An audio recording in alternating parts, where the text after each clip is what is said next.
akan berdampak signifikan terhadap kondisi perekonomian dunia. Lebih dari 25% jalur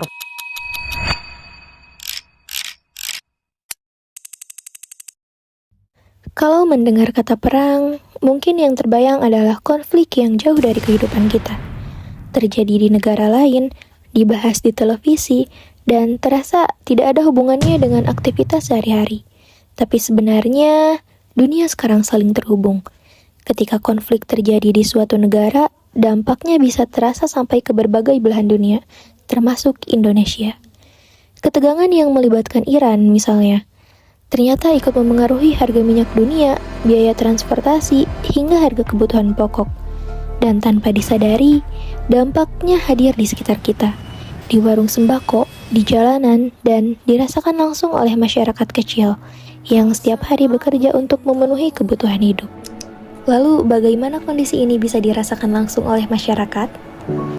Kami mencoba mendengarkan cerita dari mereka yang menghadapi perubahan ekonomi setiap harinya.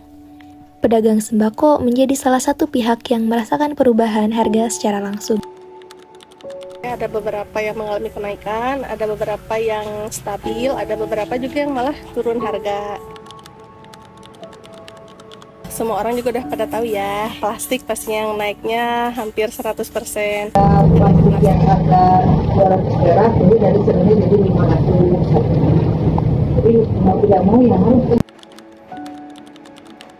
Karena kebutuhan tetap aja dibeli, jadi harga berapapun juga tetap dibeli gitu. Karena perlu ya, keuntungannya sama.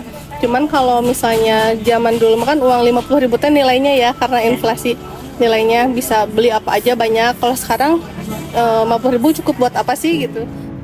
Tidak hanya pedagang, sopir angkot juga merasakan dampak kondisi ekonomi saat ini.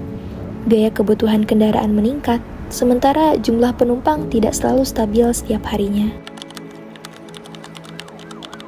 Berdampak sekali nih, berdampak sekali ya. Menurun nih, drastis.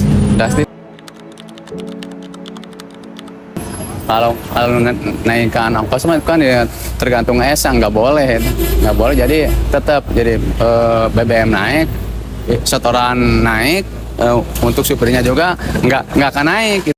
Dari cerita mereka, kita bisa melihat bahwa dampak ekonomi global bukan hanya tentang angka atau berita internasional, tetapi tentang kehidupan nyata, tentang masyarakat kecil yang harus bertahan di tengah perubahan kondisi ekonomi.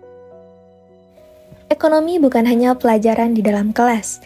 Ekonomi adalah tentang kehidupan sehari-hari, tentang pedagang yang tetap berjualan, tentang sopir angkot yang terus bekerja mencari penumpang, dan tentang masyarakat yang harus terus beradaptasi dengan perubahan dunia.